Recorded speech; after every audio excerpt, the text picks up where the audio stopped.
diskusi. Oke, kita buka dulu. Selamat siang. Assalamualaikum warahmatullahi wabarakatuh. Salam sejahtera buat kita semuanya. Oke, sehat semua ya, teman-teman ya. Sehat, Pak. Alhamdulillah. Semangat ya dengan kondisi yang seperti sekarang ini ya, tetap berproses menjaga hati, menjaga pikiran, ya, jaga mental supaya apa yang kita cita-citakan akan bisa tercapai dengan lancar ke depannya. Ini sudah mau lulus ya. Semoga kondisi pandemi tidak mengurungkan minat untuk lulus ya. Masih pengen lulus kan? Kumlot, Pak. Bisa. Yalah. Ini udah pada mau lulus ya, berproses. Oke, teman-teman, sekilas ya untuk intervensi organisasi. Jadi seperti yang mungkin pernah dilihat di video, beberapa kali kita keluar dan mungkin ada beberapa kelompok yang sudah maju dan sudah dilihat videonya. Jadi konsepnya intervensi organisasi nantinya kalau ini dibawa ke pekerjaan, sekali lagi, kalau teman-teman mau kerja di bagian HRD sebuah perusahaan, ini adalah satu contoh pekerjaan yang mungkin akan dikerjakan oleh teman-teman ketika nanti Anda kerja sebagai HRD. Jadi pekerjaannya ini konkretnya, ini teman-teman nantinya itu akan bikin semacam program kegiatan untuk mengatasi atau mencegah ataupun juga menyelesaikan beberapa permasalahan yang dialami oleh karyawan sebagai akibat perubahan sebuah perusahaan, perubahan sebuah organisasi. Jadi besok ketika teman-teman kerja di sebuah perusahaan, apalagi perusahaan di swasta ya, harus siap-siap bekerja secara dinamis karena satu hal, kalau misalnya teman-teman kerja dulu, artinya kita kerja sama orang, kerja di bawah perusahaan atau organisasi, mau tidak mau kita harus bisa mengikuti aturan sebuah organisasi. Benar ya? Jadi ada yang bilang nggak enaknya kerja di kantor, nggak enaknya kerja di perusahaan, karena kita harus tunduk pada aturan. Kita harus patuh sama aturan yang ditetapkan oleh sebuah perusahaan. Ya mau nggak mau, karena aturan perusahaan. Kita bagian dari sebuah perusahaan. Kita bagian dari organisasi. Sehingga mungkin banyak yang kaget, ya, banyak yang tidak siap atau bahkan banyak yang tidak bisa mengikuti apa ya aturan yang ditentukan oleh sebuah perusahaan. Karena tentu ketika perusahaan memberikan sebuah aturan, ya kan ada capaian yang mau dituju, ada sasaran yang mau dituju, ada target yang mau dituju, yang mau dicapai, sehingga efeknya mungkin lebih ke peraturan. Misalnya apa ya, ada berapa peraturan di sebuah perusahaan yang mungkin ini jadi peraturan yang tidak populer di kalangan karyawan. Misalnya, ada perusahaan yang mengharuskan karyawannya masuk di hari Minggu. Benar ya?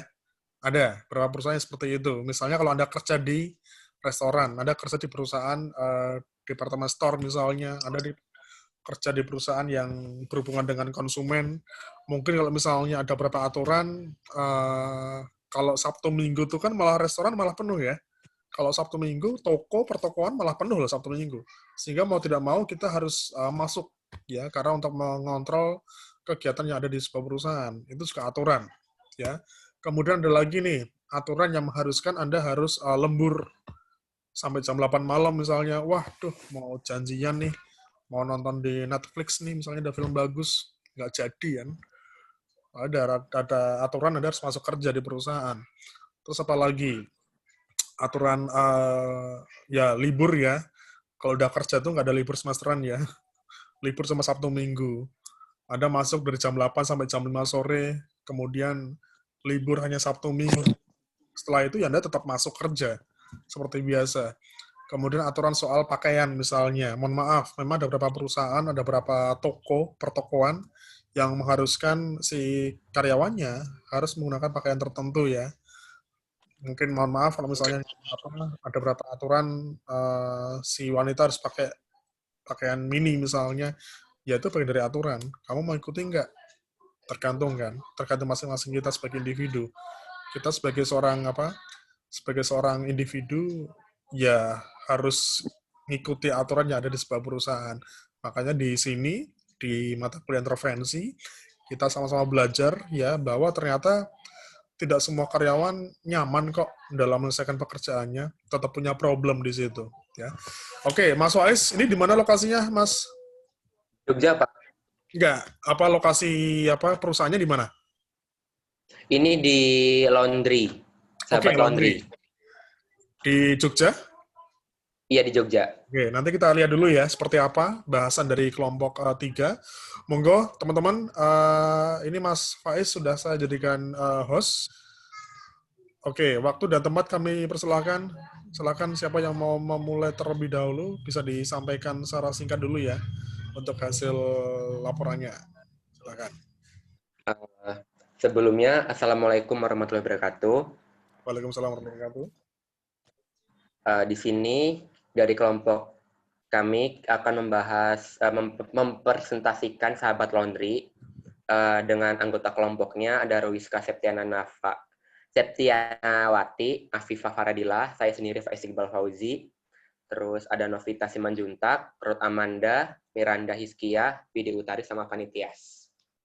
Untuk profil usahanya sendiri, nama perusahaannya yaitu Sahabat Laundry, pemilik perusahaannya itu Ibu Rita Hastarita, jenis perusahaannya mengenai laundry, di bidang laundry, bidangnya jasa, alamatnya Manoan, Condong Catur Sleman, Yogyakarta, tahun berdirinya sejak 2015. Untuk latar belakang masalah, dalam usaha laundry tersebut adalah Rita Hastarita selaku pemilik laundry menjelaskan alasannya memilih usaha di bidang jasa laundry karena menurutnya banyak sekali mahasiswa rantau yang berkuliah dan ngekos di Jogja. Namun, tidak semua kosan mempunyai fasilitas mesin cuci. Belum lagi, tidak semua mahasiswa mempunyai waktu yang cukup untuk mencuci dan menjemur pakaiannya sendiri. Ia menamai usaha yaitu Sahabat Laundry. Dinamakan Sahabat Laundry karena sang pemilik ingin usaha laundrynya menjadi sahabat bagi para konsumen. Sahabat Laundry berdiri pada tanggal 5 Juni 2015 dan mempunyai 2 cabang, yaitu di Jalan Gito Gati dan di Manokan Condong Catur. Diagnosis dan atau asesmennya, usaha laundry ini sudah berjalan sekitar kurang lebih 5 tahun. Namun selama itu usaha tidak memiliki kemajuan yang begitu besar atau pesat, dikarenakan permasalahan yang dialami oleh pemilik laundry ini cukup banyak, seperti beberapa kali ganti karyawan karena tidak betah bekerja. Karyawannya memiliki masalah dengan pemilik laundry, sesama karyawan tidak bekerja sama dengan baik, kemudian banyaknya customer yang tidak puas dengan layanan yang ada di tempat laundry. Permasalahan tersebut tentu tidak terlepas dari bagaimana cara manajemen usaha ini. Dilanjut sama Afifah Paradila. Afifah. Baiklah, selanjutnya saya akan menjelaskan tentang masalah utama yang ada di usaha laundry tersebut. Setelah kami teliti, masalah utamanya itu terletak pada penurunan omset. Dan setelah kami melakukan penelitian lebih dalam, hal itu disebabkan oleh kualitas pelayanan yang menurun, misalnya dari baju yang hilang, baju bau apek, dan pengambilan baju yang tidak sesuai jadwal. Selain itu, penurunan omset juga disebabkan oleh buruknya kinerja karyawan. Karyawan kurang disiplin waktu dan karyawan kurang menggunakan nama perusahaan dalam melakukan transaksi. Selanjutnya, intervensi. Rancangan intervensi yang akan diberikan berdasarkan teori Cummings 2001 ada 4 kelompok, yaitu Human Process, Teknostruktural, Human Resource Management, Strategic Intervention. Berdasarkan keempat model yang sesuai untuk permasalahan di tempat laundry adalah hukum proses dengan meningkatkan komunikasi antar sesama karyawan atau pegawai sehingga pekerjaan yang dilakukan lebih produktif, yaitu dengan cara yang pertama mencari tahu kenapa banyak karyawan yang tidak betah. Yang kedua, mengoreksi manajemen yang dilakukan oleh pemilik, lalu meningkatkan dengan penyebab karyawan tidak betah. Yang ketiga, mengarahkan untuk meningkatkan kualitas pelayanan. Contohnya bisa lebih ramah ke pelanggan. Yang keempat, membuat struktur organisasi terlebih dahulu. Walaupun ini karyawannya sedikit, namun hal ini sangat penting untuk dilakukan. Dan yang terakhir, meningkatkan komitmen organisasi karena hal ini sangat berpengaruh pada majunya perusahaan atau organisasi tersebut. Selanjutnya, sebentar ya Pak.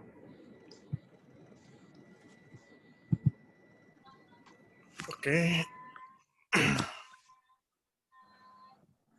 Lanjut, Apipah. Masih lanjut? Iya.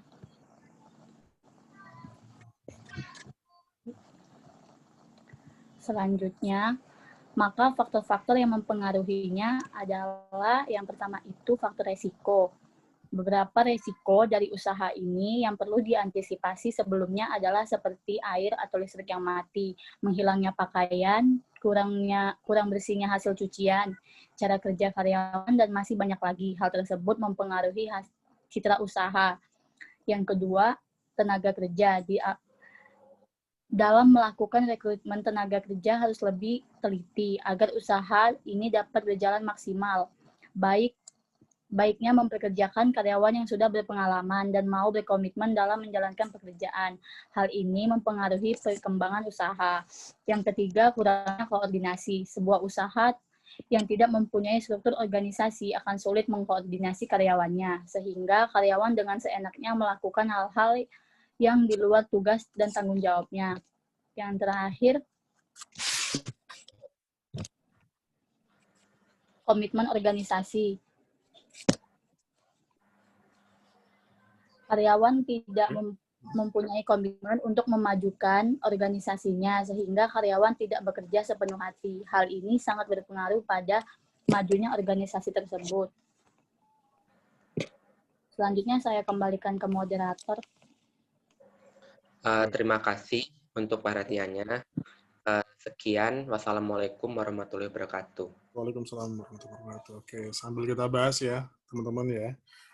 Oke, di antara sekian banyak ini, ada yang sering pakai jasa laundry ini nggak?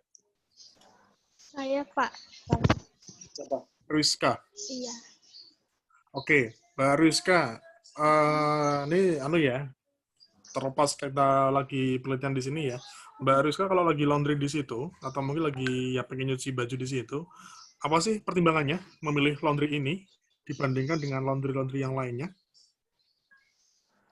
Karena pertama emang dekat dari kelas, jadi ini tuh organisasinya yang saya yang milih. Terus karena juga saya yang di Jogja kan Pak. Terus karena saya juga dekat sama salah satu karyawannya, makanya lebih gampang buat wawancaranya. Selain itu juga saya juga bisa langganan di sana sih Pak. Oke, ini kebetulan tempatnya Mbak Rizka ya. Oke, kalau mungkin teman-teman yang lain, biasanya apa sih teman-teman ketika kalian lah sebagai mahasiswa ya, mungkin juga pernah lah menggunakan jasa laundry, apa di luar tempatnya Ibu Rita ini ya. Kira-kira apa sih pertimbangan teman-teman untuk memilih tempat laundry? Pertama apa? Kalau saya itu Pak, masalahnya waktu kita, kan kadang-kadang kitanya kadang males kayak gitu sih Pak. Jadi itu kayak, yaudah mending laundry kan, kalau laundry kan kita tinggal naruh baju, terus terima jadi gitu loh Pak. Jadi nggak ribet-ribet. Tapi ada nggak Mas? Ada pemilihan tempat tertentu nggak? Misalnya di laundry A nih, Gimana Pak? ada pemilihan lokasi tertentu nggak? Misalnya saya pengen di laundry A nih, bukan di laundry B. Saya pengen di laundry Biasanya, B. Nah. Sebelum saya nentukin di mananya itu pasti kita kan pilih-milih dulu Pak. Maksudnya itu kan biasanya kan laundry itu kan pasti ada yang per kilonya kan ada yang murah, ada yang mahal gitu. Oke, pertama harga berarti ya? Ya. Oke, selain harga apa? Sama itu Pak, apa biasanya kan beda laundry kan beda itu, apa pengharum bajunya. Oke, beda ya? Aku Iya. pakai laundry ya soalnya. Oke. Ya laundry kan sebuah usaha ya, perusahaan dengan skala kecil.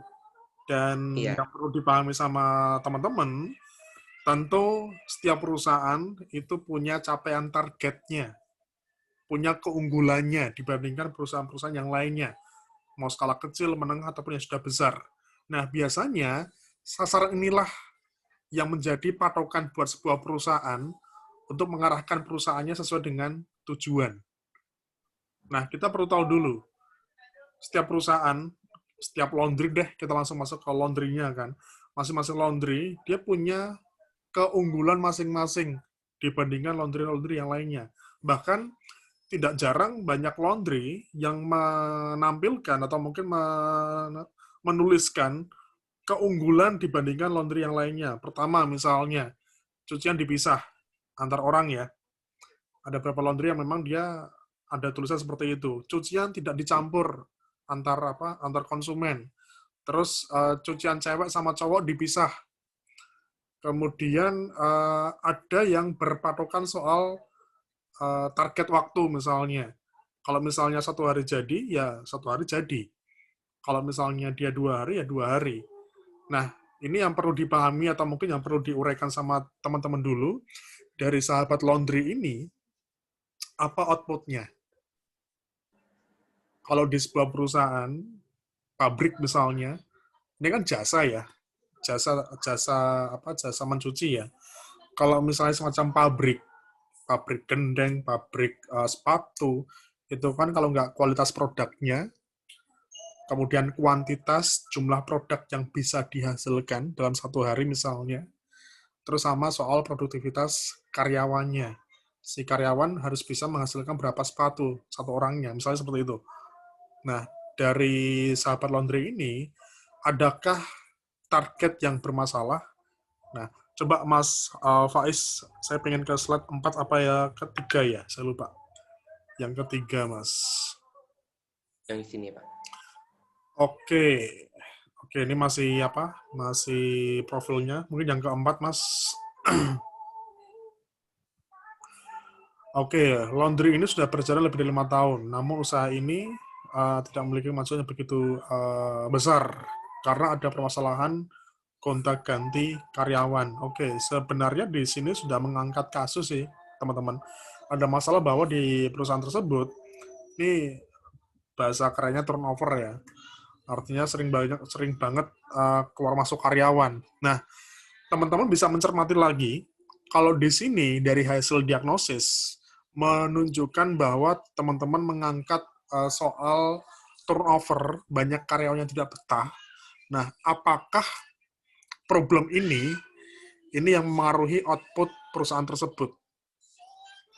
Kita perlu tahu dulu kan, soal omsetnya, soal produk atau jasa yang dihasilkan. Nah, apakah pergantian karyawan ini memang jadi masalah yang penting?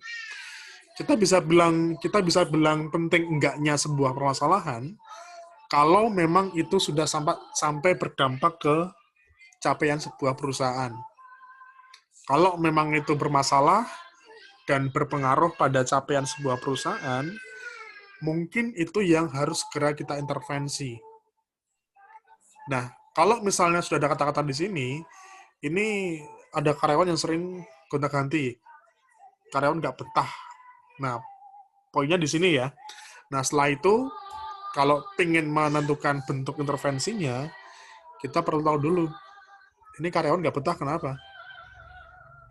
Apakah memang si karyawan tidak cukup mampu untuk bekerja sesuai dengan arahan pimpinannya?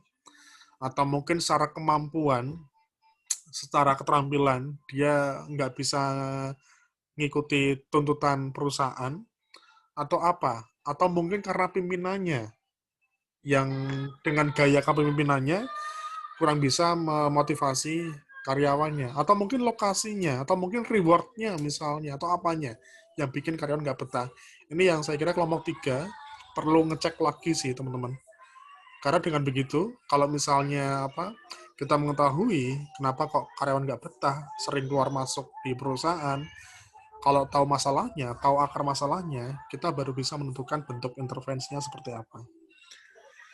Jadi terstruktur ya teman-teman ya, alurnya seperti itu sih. Dari awal dulu sih, soal laundry.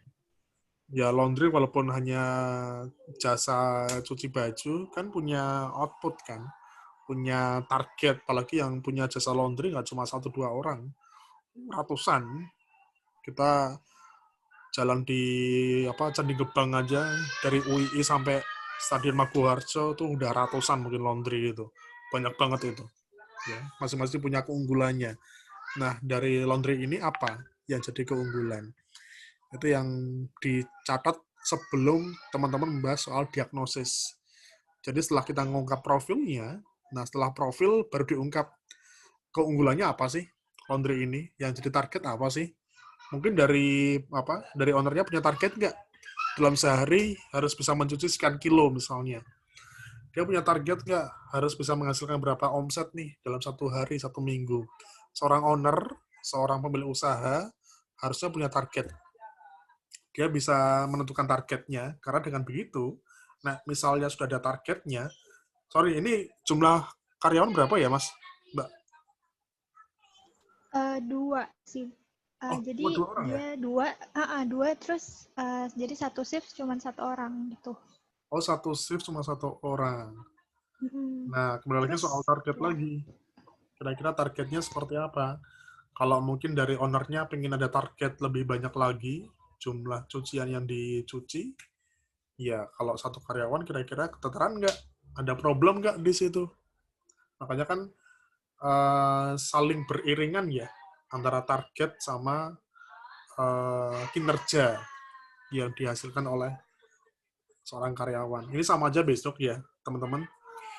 Kalau kita kerja di perusahaan swasta, besok kalau Anda mau ngelamar kerja, entah jadi HRD, entah jadi marketing, jadi apa, dipelajari dengan seksama ya, profil perusahaannya. Di samping mempelajari profil, teman-teman juga mempelajari bagaimana arah perusahaan ini berkembang. Targetnya seperti apa? Capaian atau mungkin sasaran mutunya seperti apa? Karena teman-teman nanti akan tahu, kalau misalnya sudah tahu target perusahaan seperti ini, itu akan tercermin bagaimana kita kerja di perusahaannya. Benar-benar, misalnya gini teman-teman, saya ambil contoh ya. Ini kan sebagian besar pernah ambil rekrutmen seleksi ya. Ada berapa perusahaan, kalau kalian kerja sebagai HRD rekrutmen, itu ada berapa target yang harus dicapai sama si bagian HRD rekrutmen. Misalnya, dalam 1 minggu, kamu harus mencari 10 orang, atau bahkan harus mencari 20 orang operator pabrik. Kenapa? Ya karena kebutuhannya banyak. Karena pabriknya terus berkembang. Karena butuh orang untuk bisa mengisi posisi di operator. Sehingga mau nggak mau, ya bisa dibayangkan, dalam 1 minggu kita harus nyari 20 orang yang mau kerja di perusahaan kita. Coba gimana caranya? Ya wes tergantung kita kan. Kalau kita punya kemampuan di situ, kita mungkin bisa melakukannya. Tapi si orangnya nggak bisa, atau mungkin HRD-nya belum cukup keterampilan untuk menyelesaikan tuntutan, ya dia nggak bisa. Itu gambaran satu perusahaan sih. Jadi memang setiap perusahaan tuh punya arahnya beda-beda ya. Punya targetnya beda-beda dan sebagainya. Ya. Oke, ada yang mau ditanyakan teman-teman sampai di sini? Berarti kita kurangnya apa aja, Pak?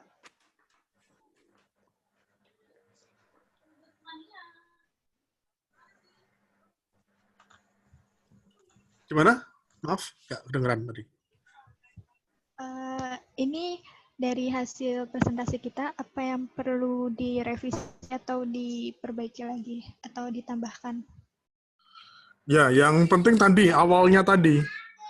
Di awal, dalam menjelaskan profil laundry tadi, itu diungkap output-nya apa. Ini sebenarnya diagnosisnya sudah tergambarkan. Kalau memang ini yang jadi permasalahan, nanti ditambahkan sih mungkin teman-teman, apakah pergantian atau mungkin keluar masuknya karyawan ini itu mempengaruhi targetnya perusahaan. Kalau misalnya memang mempengaruhi targetnya perusahaan, ini yang mungkin segera diintervensi, teman-teman. Dan intervensinya fokus aja ya, fokus terhadap akar masalahnya. Nggak usah kemana-mana sih intervensinya. Gitu, ada mungkin teman-teman yang mau ditanyakan dulu? Pak, dari saya ya udah segitu aja. Oke, Jadi nanti ya ini perannya Mbak Ruiska ya, sebagai orang yang terdekat dengan laundry. Nanti mungkin bagi teman-teman yang mungkin masih ada di Jogja, ya tetap menjaga protokol kesehatan, tetap menjaga jarak dan sebagainya. Kalau misalnya bisa dibantu langsung di lapangan, coba di cross check kembali. Karena biasanya seorang owner ya pasti punya target, ya punya capaian. Gitu, teman-teman. Oke, ini saya rekam ya. Saya rekam, nanti saya share di grup. Teman-teman bisa menyaksikan kembali untuk proses diskusi kita. Nanti kalau misalnya ada yang mau ditanyakan ke saya, nanti bisa tanyakan lewat grup ya, teman-teman ya. Nanti biar bisa dipelajari semuanya. Oke, saya kira itu aja, teman-teman. Terima kasih atas atensinya, Mas Wais dan kawan-kawan. Sukses ya. Ini semoga bisa menjadi bekal yang cukup ya. Nanti kita lihat kelompok-kelompok yang lain seperti apa. Nanti saya mohon tetap dicermati, tetap dipelajari, karena ini saya yakin ini bisa menjadi bekal yang lumayan lah untuk nanti kita kerja di perusahaan. Karena persiapan untuk kerja di perusahaan sangat banyak, saya kira teman-teman. Tapi dengan mempelajari intervensi ini bisa jadi bekal yang lumayan ya buat teman-teman. Gitu aja saya kira. Ya, terima kasih semuanya. Sehat-sehat terus ya. Kita insya Allah ada rezeki, ada kesempatan bisa tatap muka, ketemu lagi. Udah skripsi ya, semester depan ya, skripsi besar ya, udah selesai ya. Next time ya, kita bisa ketemu lagi. Terima kasih. Kita akhiri. Selamat siang. Assalamualaikum warahmatullahi wabarakatuh. Waalaikumsalam warahmatullahi wabarakatuh. Mas Faiz, saya nanti minta tolong di-share ke grup ya untuk PPT-nya. Oh iya. Berarti ini harus itu dulu apa enggak, Pak? Apa direvisikan? Tadi katanya harus direvisi buat nanti kan dibuat di laporannya di UAS. Ini nanti gitu. Laporannya satu laporan satu kelompok ya. Iya, Pak. Oke, thank you Mas. Dilanjut di grup ya.